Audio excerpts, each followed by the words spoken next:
Okay, welcome back. We're here at 5.8, and we're going to go back to something that we've kind of discussed before back with linears is curve fitting and looking at regression and finding the quadratic model that fits. And one of the things that we use for linear equations is that we found that if the first differences were the same, we had a constant uh, rate of change, constant slope, so we knew that it was linear. Well, what you can figure out with quadratic then, since it's a second degree polynomial, it's actually the second differences that will be the same. That's the way we can determine if it is indeed a quadratic model. All right, so here's what we're going to do here. We're going to put this up. All right, we see that the x's are going up by this single increments. So what we're going to do is we're going to find our first differences. So we went up 2, then we went up 6, then we went up 10, and here we're going up 14. So we know it's not linear because all of those would be the same if they were. So we're going to do this again. We're going to take the second differences. So we're going to find these differences. We're going up 4, up 4, up 4. So this would indicate that yes, indeed, it is a quadratic model. It does. That's how you can tell. All right, so that's pretty easy peasy. Let's try another one. Okay. All right, so again, the x values are going up by equal increments. Let's see what happens here. We're going 1 to 3. That's going up 2. Then we're going up 6. Then we're going to go up 18. And then we're going up 54. Okay, definitely not linear. Let's see what happens here. Second difference is 4, 12, yeah, 36. Yeah, that's not really it's not really working for us for the quadratic model. It's actually an exponential model, which we'll get to later. We're multiplying by 3, so we would definitely say no, it's not a quadratic. So we should be able to tell very easily by using finite differences whether or not we have a quadratic model. Remember, it's the second differences that need to be the same. All right, so we've got that taken care of. Sweet.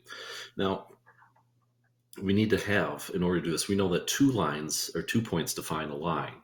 So that's not enough for a quadratic. We need at least 3 or more in order to do that. And they need to be, as we talk about terms, we're talking about collinear and non-collinear. Collinear just means they're not on the same line. So we're going to use that. So we're going to try to find a quadratic model. And remember when we told you when we're doing linear models, we said, hey, we're focused on the R for the correlation coefficient. And there was the R squared. We'd say we talked about that later. Well, later is today.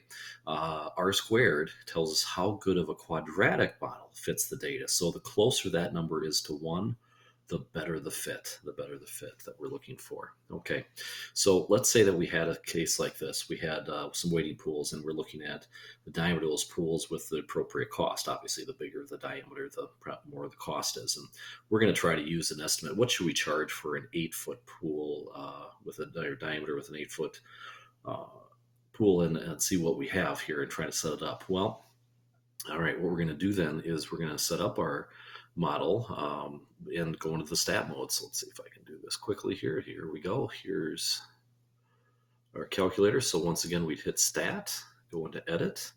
And once again, I've already put the numbers in because I'm a little organized and prepared. Once those are in list 1 and list 2, we're going to hit stat. We're going to go over to calc.